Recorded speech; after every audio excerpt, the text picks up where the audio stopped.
Hello students, welcome to in my online class. आज हम पढ़ने वाले हैं क्लास 10 और साइंस के अंदर चैप्टर 3 मेटल और नॉन मेटल। उसमें हमारा मेन टॉपिक रहेगा रिएक्टिविटी सीरीज और आयनिक बॉन्ड, और आयनिक बॉन्ड से किस प्रकार आयनिक कंपाउंड्स बनते हैं, यानी कि आयनिक कंपाउंड्स और physical properties of ionic compounds, और आयनिक कंपाउंड्स की क्या क्या प्रॉपर्टी है, the property of ionic compound. तो लेट्स हम स्टार्ट करते हैं metals and non metals class 10 के अंदर। द रिएक्टिविटी सीरीज, तो रिएक्टिविटी सीरीज को हम बोलते हैं सक्रियता श्रेणी। तो क्या है reactivity series? The reactivity series is a list of metals arrange in the order of their decreasing activity, यानी कि जो धातुओं के उनके सक्रियता के घटते क्रम में एक जो तैयार की गई जो सीरीज है वो कहलाती है रिएक्टिविटी सीरीज। तो देखिए सबसे ज़्यादा एक्टिव मेटल कौन है? पोटेशियम, उसके बाद आता है सोडियम, उसके बाद कैल्शियम, फिर मैग्नीशियम, फिर एल्यूमिनियम, फिर जिंक, फिर आयरन, फिर लेड, फिर हाइड्रोजन, कॉपर और मरकरी, उसके बाद है सिल्वर और आखिरी में गोल्ड। तो देखिए रिएक्टिविटी सीरीज है यानी कि सक्रियता श्रेणी जो धातुओं की उनकी क्रियाशीलता के घटते क्रम में, यानी कि उनके डिसेंडिंग क्रम ऑर्डर में हमने धातुओं को उनको जमाया, that is called reactivity series. देखिए पोटेशियम और सोडियम इस प्रकार की एलिमेंट से, इस प्रकार की मेटल से जो ओपन रखने पर खुले में वायु के साथ तुरंत क्रिया कर लेते हैं, इसलिए हम इनको किस में रखते हैं? केरोसिन में डुबोकर या फिर मोम से कवर्ड करके रखते हैं। अब आता है कैल्शियम, और ये कैल्शियम ठंडे पानी के साथ भी क्रिया कर लेता है, इतना एक्टिव है। और मैग्नीशियम्स के लिए कोल्ड हॉट वाटर के साथ क्रिया करता है। और अपन एल्यूमिनियम्स और इनकी बात करें, जिंक और आयरन, तो ये स्टीम के साथ रिएक्शन करते हैं। अब धीरे धीरे इधर जाते हैं अपन, तो ये रिएक्टिविटी सीरीज इनकी घटती जाती है। और हम लास्ट में देखते हैं जो सिल्वर है वो ऑक्सीजन के साथ बहुत कम क्रिया करता है, और ओरम यानी कि जो गोल्ड है वो और भी कम क्रिया करता है, यानी कि ये फ्रीली, ये जो मुक्त अवस्था में पाया जाता है, फ्री फॉर्म में पाया जाता है ओरम। तो यानी कि देखा जाए तो सबसे ज़्यादा जो ऑक्साइड्स के फॉर्म में कौन पाए जाते हैं? सोडियम, और ये कि तुरंत ऑक्सीजन के साथ क्रिया कर लेते हैं। जबकि सिल्वर धीरे धीरे क्रिया करती है। जो आपने देखा होगा सिल्वर अपन लाते हैं तो काली धीरे धीरे पड़ती है, वो उसके ऊपर जो ऑक्साइड है, सल्फर है, धीरे धीरे जमा होता है। जो गोल्ड है वो तो और भी स्लोली रिएक्शन करता है, इसीलिए हम गोल्ड के क्या बनाते हैं? ऑर्नामेंट्स बनाते हैं, आभूषण बनाते हैं। तो नेक्स्ट देखिए इसमें ये रिएक्टिविटी सीरीज है।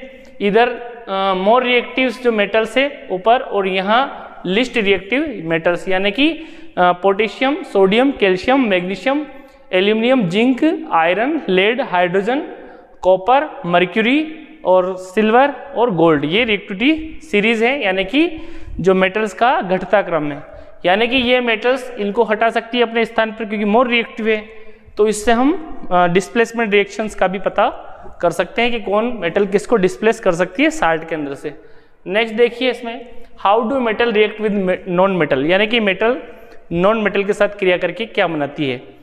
तो मेटल हमेशा इलेक्ट्रो पॉजिटिव होती है, जबकि नॉन मेटल इलेक्ट्रो नेगेटिव होता है, यानी कि मेटल इलेक्ट्रॉन दे सकती है और नॉन मेटल इलेक्ट्रॉन रिसीव कर सकती है। तो देखिए when metals are react with non metal, जब भी कोई मेटल नॉन मेटल के साथ रिएक्ट करेगा तो गिव आयनिक कंपाउंड, और क्या बनाता है? आयनिक कंपाउंड बनाता है। एग्जाम्पल ऑफ आयनिक कंपाउंड, यानी कि मेटल और नॉन मेटल, मेटल इसमें सोडियम है, नॉन मेटल क्लोराइड है, तो दोनों से सोडियम क्लोराइड बना। साल्ट, सामान्य साल्ट बोलते हैं इसको। मैग्नीशियम क्लोराइड ये भी एक प्रकार का आयनिक कंपाउंड है, और एल्यूमिनियम क्लोराइड ये भी एक प्रकार का आयनिक कंपाउंड है। देखिए आयनिक कंपाउंड्स क्या है? The compounds in this manners by the transfer of electrons from a metals to non metal, यानी कि इसमें क्या होता है, जो मेटल इलेक्ट्रॉन को ट्रांसफर करती है किसको? नॉन मेटल को, are known as ionic compound. इनको क्या कहते हैं अपन? आयनिक कंपाउंड कहते हैं। और इनके मध्य जो बॉन्ड बनता है वो आयनिक इलेक्ट्रोवेलेंट जो कंपाउंड्स भी कहते हैं इनको, यानी कि आयनिक या आयनिक कंपाउंड्स कहते हैं। देखिए जो सोडियम है, जो सोडियम का जो एटॉमिक नंबर है 11 है, यानी कि इसके पास टोटल इलेक्ट्रॉन 11 है।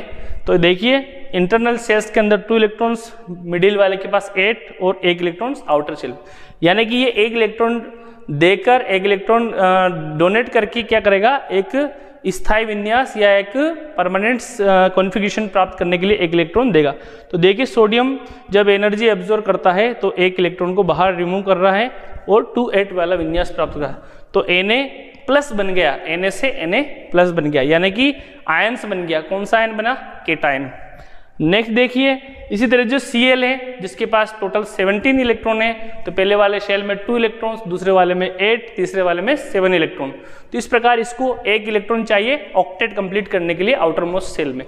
तो ये एक इलेक्ट्रॉन जो Na ने इसको रिलीज किया था उस इलेक्ट्रॉन को ये एब्जॉर्ब कर लेगा, इसको ये रिसीव्ड करेगा और क्या बना लेगा? Cl माइनस, यानी कि क्या बनाया इसने? एनायन। तो Na प्लस का केटायन और Cl माइनस का एनायन दोनों का जो कॉन्फ़िगरेशन है वो परमानेंट कॉन्फ़िगरेशन बन गया। जब इलेक्ट्रॉन रिसीव्ड करता है तो एनर्जी रिमूव होती है, एनर्जी बाहर निकलती है। तो ये जो Na प्लस है और ये जो Cl माइनस है दोनों आपस में एक दूसरे के अट्रैक्शन में आएंगे क्योंकि दोनों के पास अपोजिटली चार्ज है। तो ये क्या बना लेगा?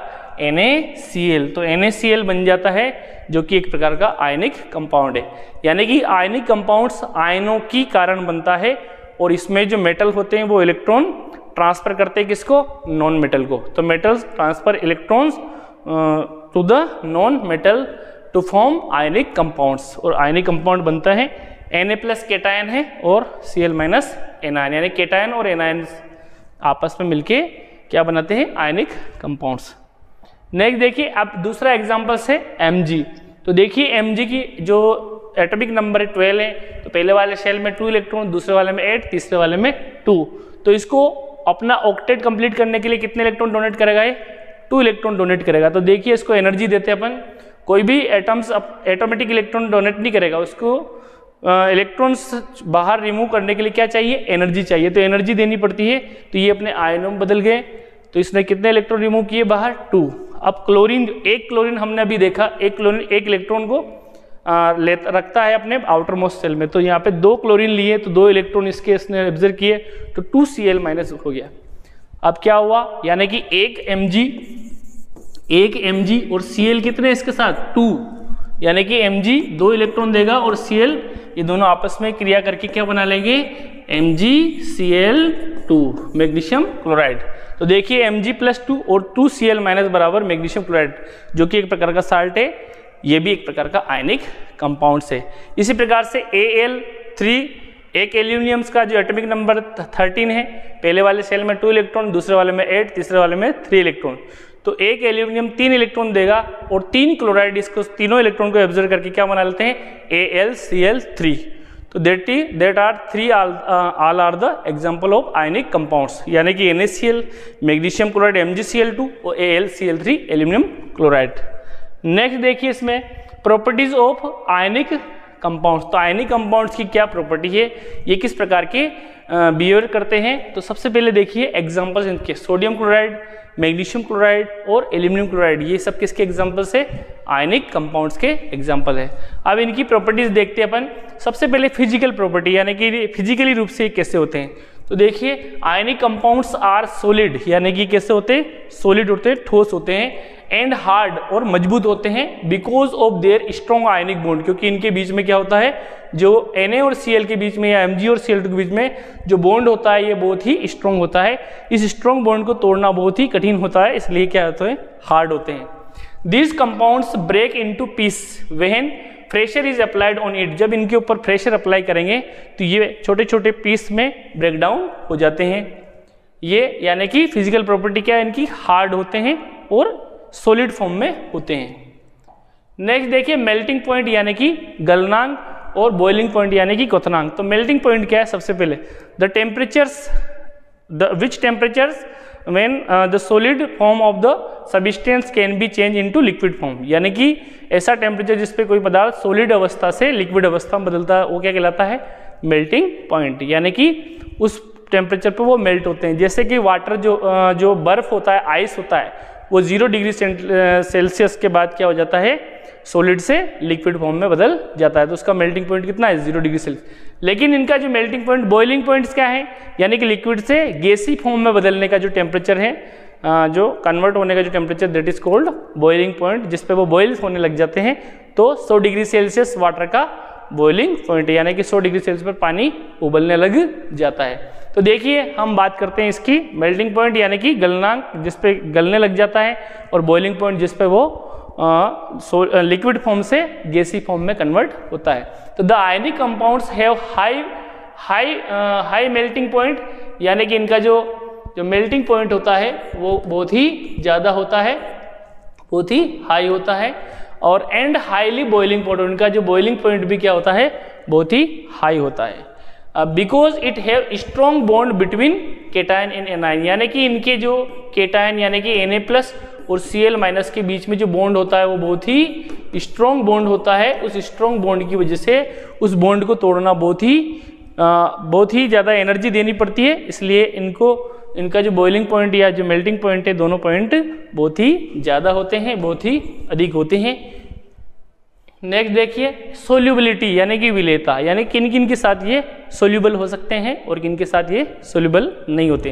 तो देखिए ionic compounds are generally soluble in water, यानी कि ये पानी के साथ तो सोल्यूबल हो जाते हैं। आपने देखा होगा साल्ट जो होता है, common salt easily dissolve in water, यानी कि वाटर के साथ इजीली डिजोल्व हो सकता है, but it can not dissolve in petrol, यानी कि जो ऑर्गेनिक्स जो सॉल्वेंट होते हैं, पेट्रोल डीजल्स वगैरह यानी केरोसिन वगैरह, इनके साथ ये इनसोल्यूबल होता है, but it dissolve easily dissolve in water, यानी कि वाटर के साथ ये आसानी से डिजोल्व हो सकता है।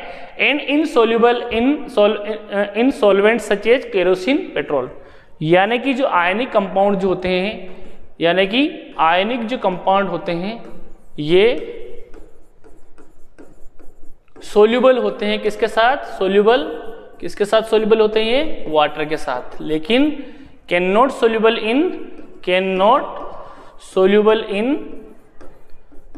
इन पेट्रोल एंड केरोसिन, यानी कि पेट्रोल और केरोसिन के साथ ये आसानी से सोल्यूबल नहीं होते या उनके साथ घुलते नहीं है। नेक्स्ट देखिए कंडक्शन ऑफ इलेक्ट्रिसिटी के कंडक्टर, यानी कि इलेक्ट्रिसिटी इनमें बहती या नहीं बहती है, या इलेक्ट्रिसिटी के एक पुअर कंडक्टर होते हैं या गुड कंडक्टर होते हैं। तो देखिए विद्युत चालकता इसको हम कहते हैं। Ionic compounds in the solid state do not conduct electricity, यानी कि ये सॉलिड स्टेट में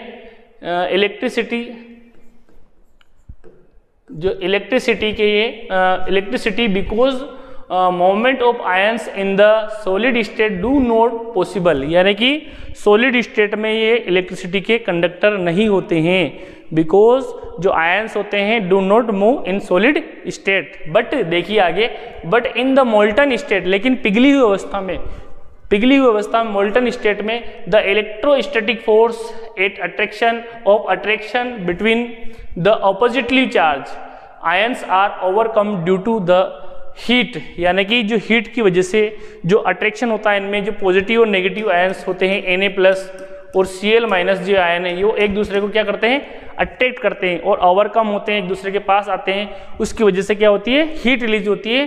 तो उस समय ये यानी कि मोल्टन स्टेट में they are good conductor of heat and electricity due to the transfer of ions, यानी कि ट्रांसफर ऑफ आयंस की वजह से ये हीट यानी कि ट्रांसफर ऑफ आयन की वजह से ये इलेक्ट्रिसिटी के गुड कंडक्टर होते हैं, क्योंकि आयंस ट्रांसफर होते हैं।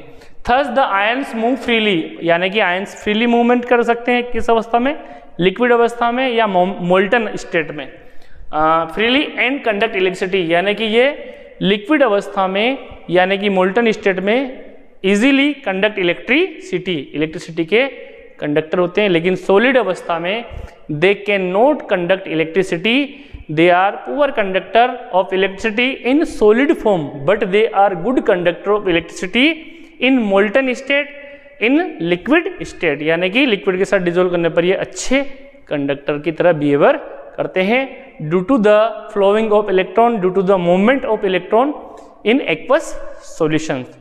तो स्टूडेंट्स हमने पढ़ा, क्या क्या पढ़ा हमने, आयनिक कंपाउंड्स और आयनिक कंपाउंड्स कैसे बनते हैं, रिएक्टिविटी सीरीज और आयनिक कंपाउंड्स की प्रॉपर्टी में हमने क्या क्या पढ़ा, फिजिकल प्रॉपर्टी पढ़ा, फिजिकल प्रॉपर्टी को हमने अच्छे से देख लिया। इसके बाद फिजिकल प्रॉपर्टी के बाद उसका मेल्टिंग पॉइंट, बॉइलिंग पॉइंट, तो इनका मेल्टिंग पॉइंट, बॉइलिंग पॉइंट बहुत ही अधिक होता है क्योंकि अट्रैक्शन फोर्स बहुत ज़्यादा होता है उस फोर्स की वजह से।